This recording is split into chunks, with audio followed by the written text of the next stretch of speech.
A partire da metà maggio verrà introdotto il Pass Verde nazionale per dare impulso al turismo. Perplessità di albergatori e amministratori in Friuli, Confcommercio segnala più 30% di prenotazioni rispetto al 2020. Da maggio si potrà tornare a trovare i parenti in casa di riposo. Partita dalla conferenza delle regioni la richiesta al governo. Il presidente Fedriga, la fine del lockdown degli affetti. CGIL, CISL e UIL inviano un documento condiviso alla Giunta regionale con le linee guida per utilizzare il Recovery Fund. 2 le vie su cui i sindacati si concentrano: far ripartire il mondo del lavoro e aiutare chi il lavoro lo ha perso. Viaggia via SMS l'ultima truffa segnalata dalla polizia postale. Con un messaggio viene indicato un pacco da ritirare, ma il link è creato da truffatori. Centinaia le segnalazioni in regione. Domani in Friuli le commemorazioni per i 45 anni dal sisma, iniziative simboliche, funzioni religiosi per ricordare i 1000 morti. C'è chi chiede il 6 maggio diventi la giornata degli alpini.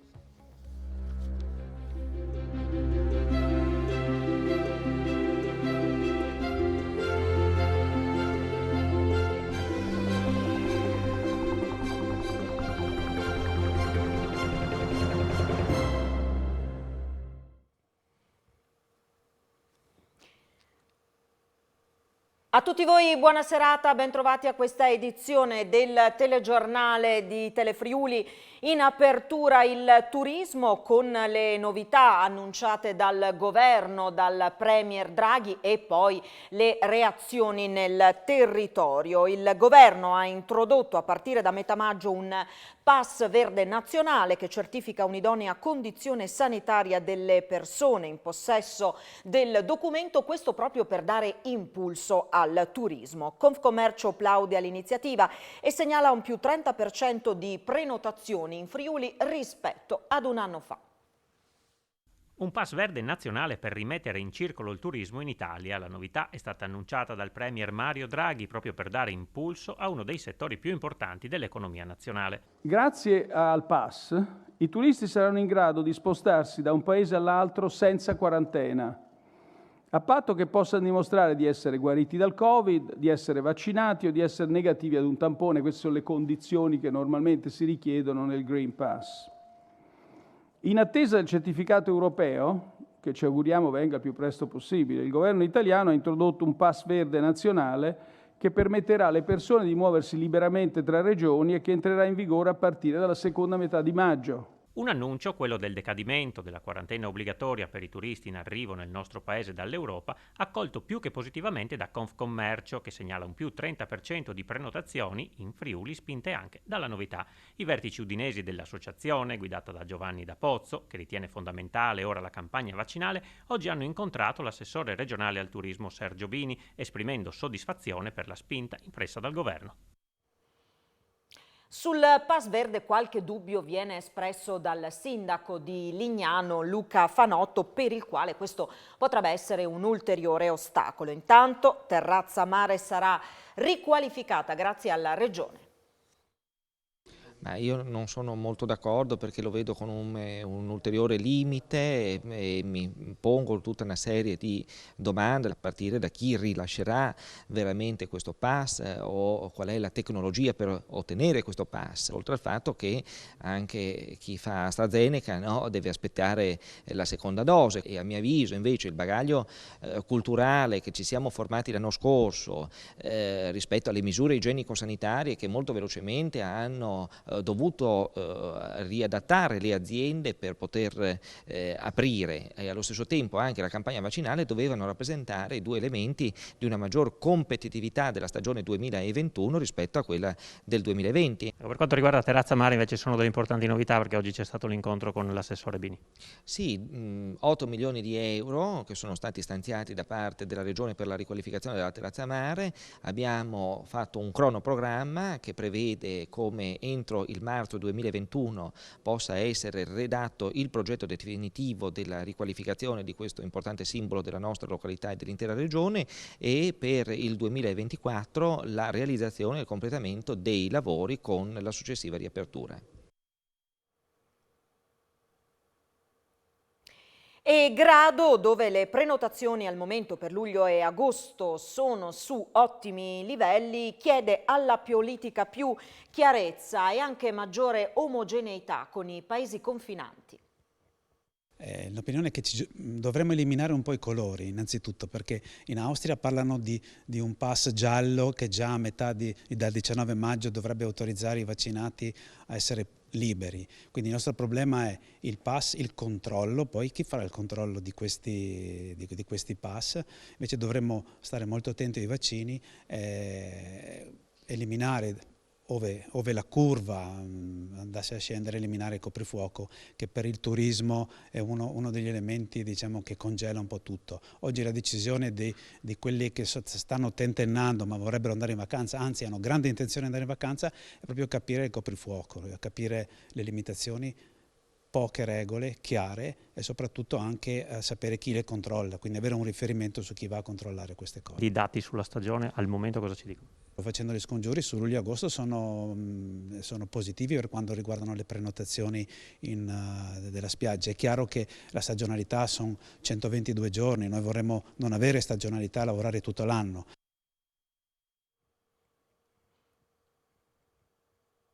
E la notizia sulla decadenza della quarantena obbligatoria di 5 giorni per chi entra in Italia da un paese europeo viene accolta positivamente dagli albergatori. Vediamo un po' qual è la situazione in regione per quanto riguarda le prenotazioni. Si comincia a vedere un lumicino, così la presidente di Federalberghi del Friuli Venezia Giulia, Paola Schneider, commenta le ultime indicazioni sulla possibile riapertura delle strutture ricettive. Nelle località marine gli alberghi si stanno preparando in vista della possibile riapertura dei confini in Austria e dell'alleggerimento della situazione in Germania, commenta Schneider, ma in montagna è ancora tutto fermo. Le basse temperature non consentono ancora di far funzionare bar e ristoranti all'aperto, ma il fatto che al mare si riparta, gli operatori di montagna confidano che arriverà anche il loro momento, anche se un po' più tardi. Intanto cominciano ad arrivare le prime prenotazioni, che al mare sono del 40%, mentre in montagna per il mese di giugno sono ancora scarse e per luglio raggiungono il 20%. La speranza è che il tempo si stabilizzi almeno per un paio di settimane, tanto da invogliare i turisti a programmarsi una vacanza per tempo.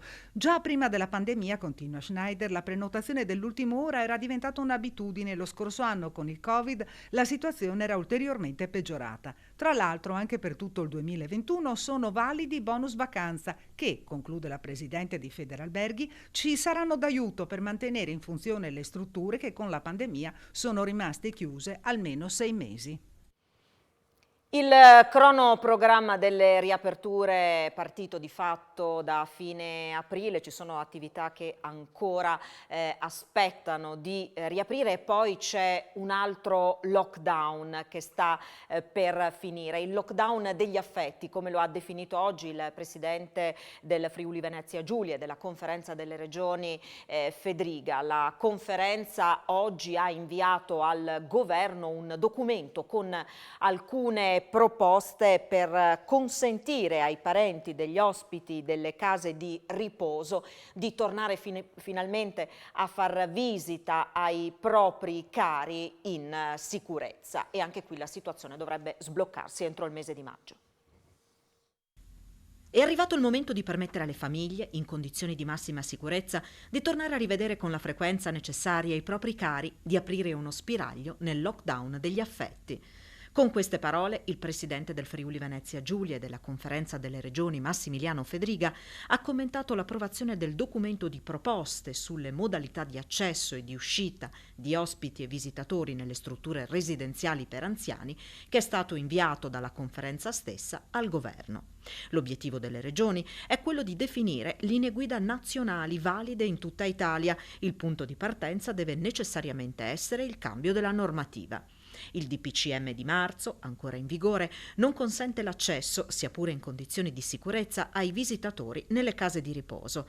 Sta alla discrezione delle direzioni sanitarie delle singole strutture decidere se e come aprire, creando disparità nei diversi territori che con questa proposta si vogliono appunto superare. Il documento con le proposte elaborate dalla Conferenza delle Regioni è stato inviato al Premier Draghi e ai ministri alla Salute Speranza e agli Affari Regionali Gelmini. Il presidente Fedriga, affrontando la questione delle riaperture, oggi è tornato anche sulla questione coprifuoco. Se ci fossilizziamo solo su questo, ha detto, ho paura che sbagliamo obiettivo, dobbiamo guardare a tutto tondo il problema. Pur confermando l'augurio che gradualmente si arrivi a togliere il coprifuoco, Fedriga ha precisato che se ci fosse la necessità di mantenerlo ancora per qualche settimana, nessuno si straccerà le vesti. Sono 146 nuovi contagi rilevati in Friuli Venezia Giulia su 8.324 tamponi molecolari eseguiti, con una percentuale di positività dell'1,75%. Su 2.244 test rapidi, 28 i casi emersi, l'1,25%, 3 i decessi. I pazienti in terapia intensiva restano 33, mentre scendono a 193 quelli in altri reparti. Le persone in isolamento calano, sono in tutto 6.640. Ed ora parliamo della campagna vaccinale. La maggior parte dei cittadini del Friuli Venezia Giulia che prenota la somministrazione sceglie le farmacie. Nonostante le possibili code, i cittadini del Friuli Venezia Giulia preferiscono andare in farmacia per prenotare la propria inoculazione del vaccino anti-Covid. A confermare la scelta sono le statistiche registrate nelle settimane precedenti e le 9.787 adesioni registrate ieri. Alle 18 di martedì, su 10 cittadini, poco più di 6 persone avevano preferito recarsi in farmacia. Una invece ha prenotato la somministrazione attraverso il call center regionale. Una seconda persona infine attraverso gli sportelli del CUP. Il contatto umano, seppur distanziato, vince ancora. Ci si affida infatti più alle persone che alla tecnologia. Poco meno di un cittadino su 10 sta scegliendo di prenotare l'inoculazione con la comoda e veloce web app. Un dato forse viziato dall'età media delle fasce di destinazione della campagna vaccinale e che potrebbe verificare un'inversione di tendenza dalla prossima settimana. Da lunedì 10 maggio infatti saranno aperte le prenotazioni per tutti i cittadini di fascia di età compresa tra 55 e 59 anni senza patologie croniche. Nel dettaglio, in base alle rilevazioni della giornata di ieri, 6.145 prenotazioni sono state effettuate nelle farmacie, 1.738 tramite il call center regionale, 765 da web app, 3 nelle strutture private e 1.133 agli sportelli delle aziende sanitarie e nei reparti. E anche gli ultimissimi dati confermano questo trend. Sono 7.838 le adesioni di oggi alla campagna vaccinale, questo secondo le rilevazioni aggiornate alle 17, per la maggior parte sono state effettuate proprio attraverso la prenotazione in farmacia, 4.682. 2 nuovi primari sono stati nominati oggi nell'azienda sanitaria Friuli Occidentale, presto nuove nomine. 2 nuove caselle riguardo i primari sono state colmate oggi nell'azienda sanitaria del Friuli Occidentale. La direzione generale ha nominato a capo della struttura complessa del laboratorio analisi il dottor Paolo Doretto e della nefrologia e dialisi il dottor Walter Mancini.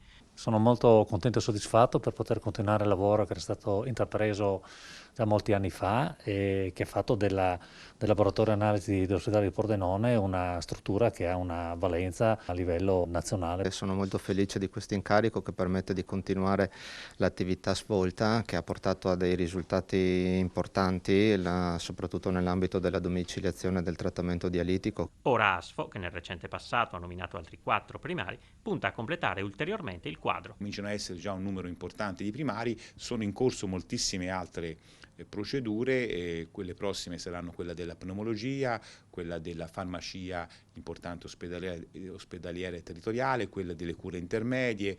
Poi ho dato mandato agli uffici anche di fare e di preparare anche i nuovi primariati di oculistica e di dermatologia. CGIL, CISL e UIL hanno inviato alla Giunta regionale un documento condiviso per quanto riguarda l'impiego dei fondi del Recovery Fund. 2 le vie su cui le sigle sindacali si concentrano: aiutare il mondo del lavoro a ripartire e poi garantire un aiuto a chi al termine della fine del blocco dei licenziamenti rischia di rimanere a casa. Innovazione e digitalizzazione, transizione ecologica, infrastrutture, istruzione e ricerca, politiche di genere per i giovani e infine rafforzamento della sanità pubblica. Sono questi i 6 assi che devono caratterizzare l'impiego del Recovery Plan da parte del Friuli Venezia Giulia, secondo CGIL e Cisle Will, che hanno inviato un documento programmatico alla Giunta Federiga. Noi abbiamo voluto essere protagonisti per un rilancio della regione e che ci auspichiamo che prima di investire sui vari settori si faccia anche un ragionamento su che tipo di sviluppo noi vogliamo dare a questa regione qua. Noi partiamo offrendo spunti e progettualità concrete come raddoppio anche binario della Udine-Cervignano proprio per poter migliorare nelle infrastrutture, abbinandole ovviamente a una visione di regione. Tutte queste risorse che arriveranno devono essere finalizzate ovviamente a creare occupazione, meglio dire anche buona occupazione. Le stime danno a livello nazionale che il 30 di giugno potrebbe portare ulteriori 500.000 perdite di posti di lavoro. C'è un timore, come c'è il timore anche di cosa succederà se non riusciamo a fare una riforma rapida degli ammortizzatori sociali. Bisogna lavorare affinché ci sia un sistema di politiche attive e passive che sia all'altezza del contesto attuale. L'occasione del Recovery Fund è un'occasione straordinaria. Se la Regione si muoverà bene, se la Regione sarà in grado di fare le scelte giuste, ci potrà essere un arricchimento generalizzato della comunità regionale. In difetto di questo vedremo accumularsi risorse nelle mani di pochi, come è accaduto negli ultimi anni, ed è una cosa per noi assolutamente inaccettabile. Domani consegneremo il tuo pacco. Conferma il tuo indirizzo cliccando qui. Viaggia attraverso SMS di questo tenore un nuovo attacco hacker a mettere in guardia i cittadini e la polizia postale. Attenzione alla cosiddetta truffa del pacco. Continuano a pervenire alla Polizia Postale di Trieste e di tutta la regione numerose segnalazioni da parte di cittadini preoccupati per la ricezione di un SMS contenente informazioni relative a un presunto pacco in giacenza e di cui monitorare la spedizione. Il messaggio contiene un link che è la chiave d'accesso ai dati sensibili presenti nel nostro smartphone.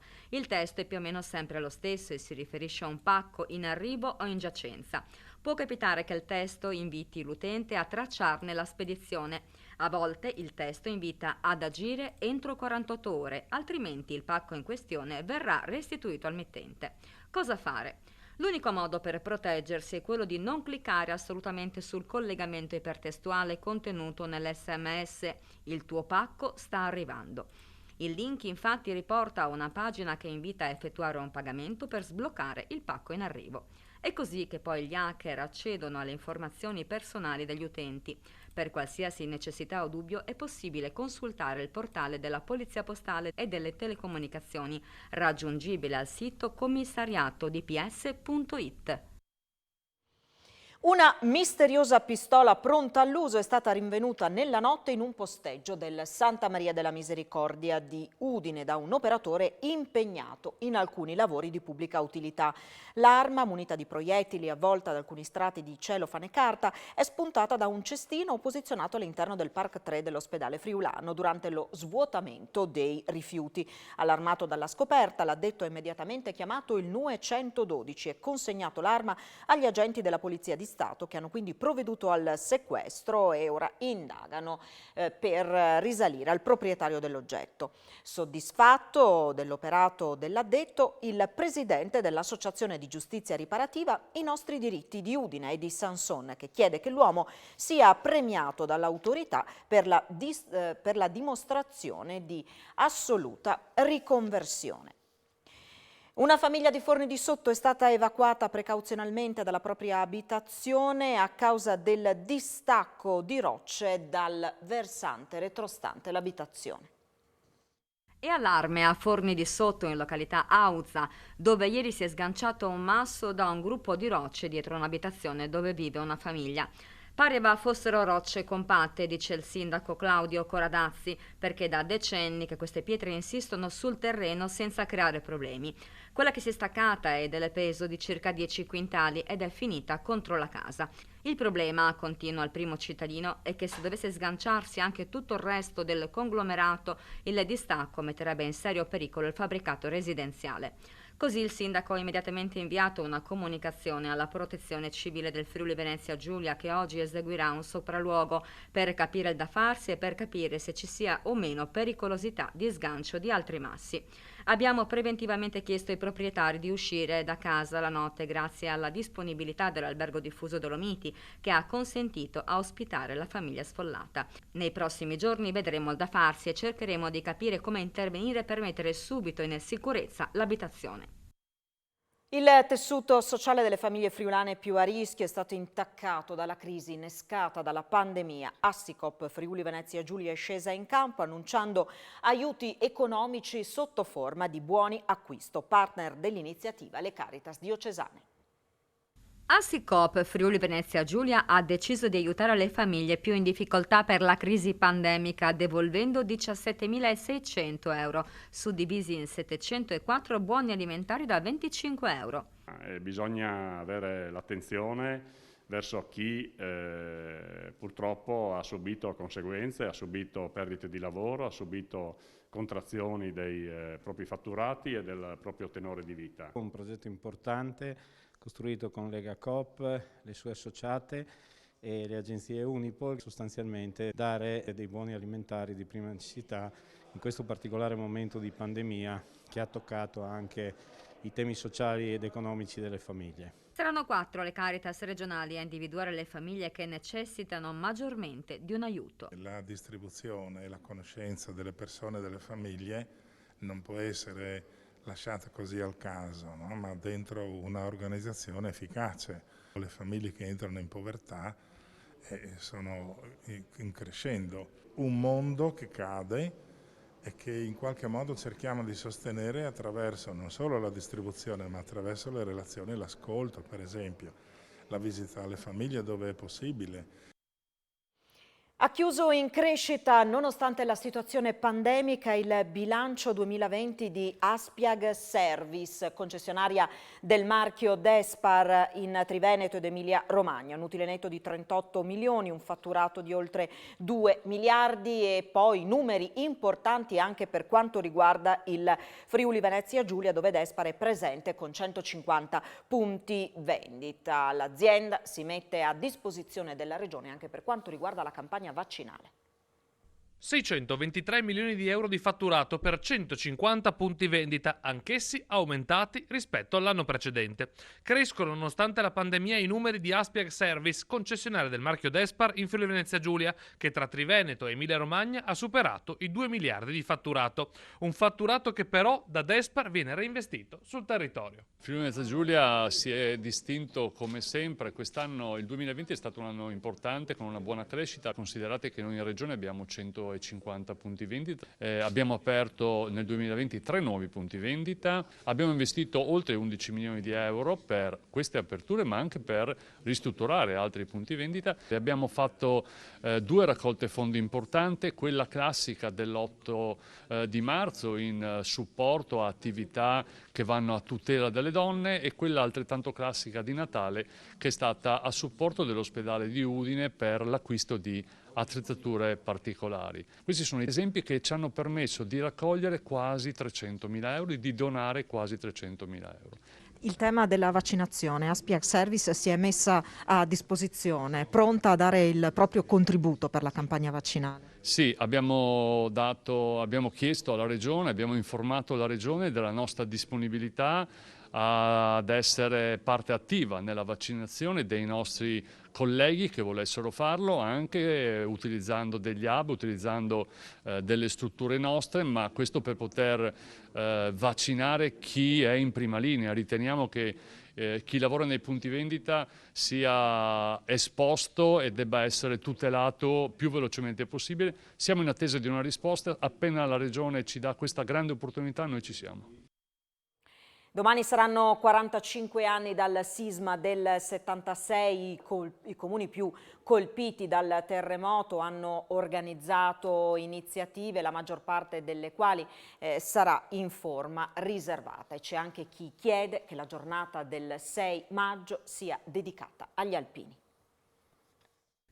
Dai 45 rintocchi di campana a Treppo Grande alla proiezione di immagini ad Artegna, dalla rappresentazione teatrale di Forgari alla mostra fotografica di San Daniele.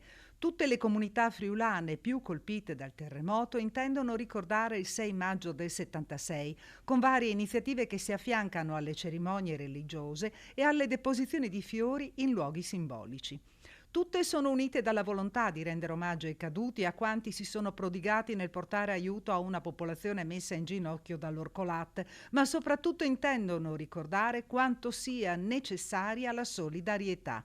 E così a Gemona, come nelle altre comunità, le cerimonie si terranno in forma riservata, con la possibilità di partecipare alla messa delle 20 in Duomo, nel rispetto delle norme anti-Covid e con il limite di 140 persone presenti. Come ogni anno, poi, le campane ricorderanno con 400 rintocchi le vittime del terremoto a Gemona.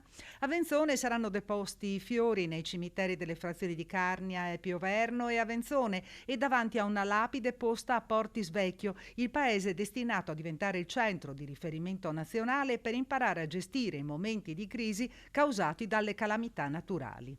Domani i consiglieri regionali della Lega, Miani, Calligaris e Boschetti, depositeranno simbolicamente una proposta di legge affinché il 6 maggio di ogni anno diventi l'occasione per celebrare la giornata della riconoscenza alla solidarietà e al sacrificio degli alpini in ricordo del terremoto del 76. Il testo proposto sostiene e promuove attività dirette a diffondere, tenere vive e tramandare le tradizioni delle penne nere, valorizzarne il patrimonio storico e culturale dato dalla memoria degli eventi, non da ultimo il grande impegno profuso durante l'emergenza coronavirus. E 2 interessanti documentari dedicati proprio al terremoto saranno a disposizione gratuitamente in streaming. Vediamo. Forse col sisma noi avremo imparato a conoscere la gente del Friuli, ma del Friuli c'è qualcosa che è andato perduto per sempre. Case sventrate, crolli, macerie, paesi che il giorno prima c'erano e non ci sono più. Sembrano le immagini di un paesaggio post-bellico, quelle con cui si apre Sisma nel Friuli, una delle testimonianze più intense e preziose della sciagura che la sera del 6 maggio 1976 colpì la regione. Grazie a Luce Cinecittà, che lo ha gentilmente concesso per il 45esimo anniversario, il documentario si può ora vedere in streaming gratuito dal 6 al 9 maggio sulla piattaforma Adesso Cinema. Nelle stesse date sarà disponibile, sempre in streaming gratuito, Quando la terra chiama di Massimo Garlatti Costa, documentario che racconta il dramma del terremoto attraverso la voce dei friulani nel mondo che da subito si mossero per aiutare la propria terra d'origine e la sua gente. Sisma nel Friuli mostra anche le incessanti operazioni di scavo per il recupero dei feriti e dei morti e il dolore dei sopravvissuti, condensato nelle immagini conclusive del funerale collettivo di Maiano. Il documentario Quando la terra chiama, realizzato da Raya Films per l'ente Friuli nel mondo, inizia con le drammatiche immagini dei primissimi soccorsi a Pinzano e Forgaria la notte del 6 maggio, quando le notizie erano ancora confuse e molto frammentarie. La mattina dopo, Gianni Minà, uno dei primi giornalisti della RAI giunti sul luogo del disastro, racconta la dignità e la forza d'animo della gente di fronte alle case distrutte. Poi ci sono le voci dei friulani nel mondo che vissero il dramma del sisma dalle loro terre di emigrazione. Adesso Cinema è la piattaforma online curata da Cinema Zero di Pordenone, Visionario di Udine e Cineteca del Friuli con la collaborazione della Tucker Film. È arrivato nel Museo di Storia Naturale di Udine l'archivio Ardito Desio. Sci, ramponi e la picozza, persino il borsone che lo accompagnò sul K2.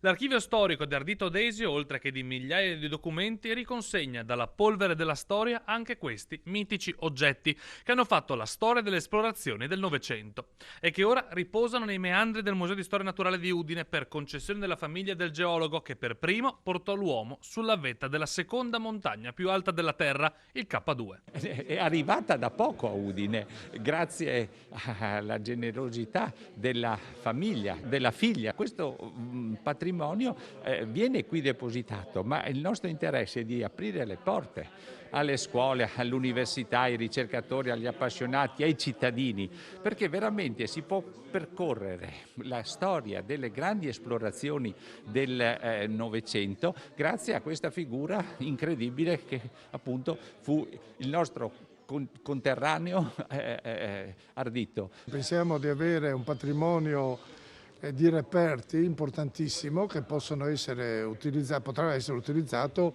da tanti studiosi. Io spero, una volta finita questo problema della pandemia, di poter far visitare questi luoghi e soprattutto le cose contenute qui dalle scuole, dagli studenti, affinché possano conoscere quello che già a Udine abbiamo, un patrimonio incredibile di reperti, di documenti storici che fanno conoscere tanti aspetti della storia nostra, ma anche a livello mondiale. Le 12 famiglie del quartiere Aurora di Udine che da 2 settimane non potevano utilizzare il gas per un accidentale danno alla condotta durante un cantiere aperto per la fibra ottica che proprio a Telefriuli avevano raccontato della loro situazione, da oggi hanno risolto il problema grazie all'intervento di TIM e di Acegas APS Anga. Termina qui questa edizione del nostro telegiornale, tra pochissimo le news sportive e poi come sempre le previsioni del tempo a cura di Antonino Renda. Grazie per averci seguito e buon proseguimento di serata. Arrivederci.